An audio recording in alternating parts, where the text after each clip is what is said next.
IPL season 17ರಲ್ಲಿ Mumbai Indians ತಂಡ ಮನೆಯೊಂದು 3 ಬಾಗಿಲು ಆಗಿತ್ತು. ಆಟಗಾರರ ನಡುವೆ 2 ಗುಂಪುಗಳು ಸೃಷ್ಟಿಯಾಗಿದ್ವು. ಮೈದಾನದಲ್ಲಿ ಮಾತ್ರ ನಮ್ಮಲ್ಲಿ ಎಲ್ಲವೂ ಸರಿಯಾಗಿದೆ ಅಂತ ಫೋಸ್ ಕೊಡ್ತಿದ್ರು.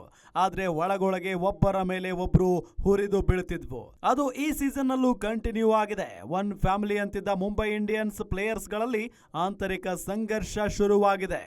ಮುಂಬೈ ಇಂಡಿಯನ್ಸ್ ಮತ್ತದೇ ಸೋಲಿನ ಚಾಳಿ ಮುಂದುವರಿಸಿಕೊಂಡು ಬಂದಿದೆ. ಮೊದಲ ಪಂದ್ಯದಲ್ಲಿ ಚೆನ್ನೈ ಸೂಪರ್ ಕಿಂಗ್ಸ್ ವಿರುದ್ಧ ಸೋತಿತ್ತು. ಎರಡನೇ ಪಂದ್ಯದಲ್ಲಿ ಗೆಲ್ಲೋ ಛಲದಿಂದಲೇ ಕಣಕ್ಕಿಳಿದ ಮುಂಬೈ ಪ್ಲೇಯರ್ಸ್ ಗುಜರಾತ್ ಟೈಟಾನ್ಸ್ ಬೌಲರ್ಗಳ ಅಬ್ಬರಕ್ಕೆ ತತ್ತರಿಸಿ ಹೋದರು. 197 ರನ್ ಟಾರ್ಗೆಟ್ ಬೆನ್ನಟ್ಟಿದ ಮುಂಬೈ 6 ವಿಕೆಟ್ ಕಳೆದುಕೊಂಡು 160 ರನ್ ಗಳಿಸಿತ್ತು ಅಷ್ಟೇ. 36 ರನ್ಗಳಿಂದ ಸೋತ ಬಳಿಕ ಮಾತನಾಡಿದ captain Hardik Pandya top order ಬ್ಯಾಟ್ಸ್ಮನ್ಗಳ ವಿರುದ್ಧ ಪರೋಕ್ಷವಾಗಿ ಕಿಡಿಕಾರಿದ್ರು. ಚೆನ್ನೈ ವಿರುದ್ಧ ಡಕ್ಔಟ್, ಗುಜರಾತ್ ವಿರುದ್ಧ ಕೇವಲ 8 ರನ್ಗೆ ಔಟ್ ಆದ ರೋಹಿತ್ ಶರ್ಮಾಗೆ ಟಾಂಗ್ ಕೊಟ್ಟಿದ್ದಾರೆ ಅಂತ ಚರ್ಚೆಗೆ ಗ್ರಾಸವಾಗಿತ್ತು. ಗುಜರಾತ್ ಟೈಟನ್ಸ್ ವಿರುದ್ಧದ ಸೋಲು ಮುಂಬೈ ಇಂಡಿಯನ್ಸ್ ತಂಡದಲ್ಲಿ ಎಲ್ಲವೂ ಸರಿಯಾಗಿಲ್ಲ ಅನ್ನೋದನ್ನ ಮತ್ತೆ ಪ್ರೂವ್ ಮಾಡಿದೆ. ಇದಕ್ಕೆ ಸೂರ್ಯಕುಮಾರ್ ಯಾದವ್ ಹಾಗೂ ಹಾರ್ದಿಕ್ ಪಾಂಡ್ಯರ ಮುನಿಸಿನ ಮಾತುಕತೆ ವಿಡಿಯೋ ಸಾಕ್ಷಿಯಾಗಿದೆ.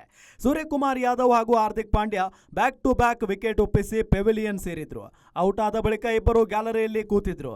ಸೂರ್ಯಕುಮಾರ್ ಯಾದವ್ ಆಕ್ರೋಶ ಭರಿತವಾಗಿ ಮಾತನಾಡ್ತಾ ಇದ್ರು. ಟಿ20 ಸ್ಪೆಷಲಿಸ್ಟ್ ಸೂರ್ಯ ತಮ್ಮಲ್ಲಿದ್ದ ಕೋಪನೋ ಅಥವಾ ಹತಾಶೆಯನ್ನು ಹೊರಹಾಕ್ತಿದ್ರು. ಪಕ್ಕದಲ್ಲಿ ಕೂತಿದ್ದ ಕ್ಯಾಪ್ಟನ್ ಹಾರ್ದಿಕ್ ಪಾಂಡ್ಯ ಏನೋ ಮನವೊಲಿಸುವಂತೆ ಸೀರಿಯಸ್ ಆಗಿ ಹೇಳ್ತಿದ್ರು. ಇವರಿಬ್ಬರ ಮಾತುಕತೆಯಲ್ಲಿ ಗಮನಿಸಬೇಕಾದ ವಿಚಾರ ಏನಂದ್ರೆ ಇಬ್ಬರು ಒಬ್ಬರಿಗೊಬ್ಬರು ಮುಖ ಕೊಟ್ಟು ಮಾತನಾಡಿಲ್ಲ. ಇವರ ಮಧ್ಯೆ ಮುನಿಸಿನ ಗುದ್ದಾಟ ನಡೀತಿದೆ ಅನ್ನೋದಕ್ಕೆ ಈ ವಿಡಿಯೋ ಮೂಲಕ ಎಲ್ರಿಗೂ ಗೊತ್ತಾಗ್ತಿದೆ.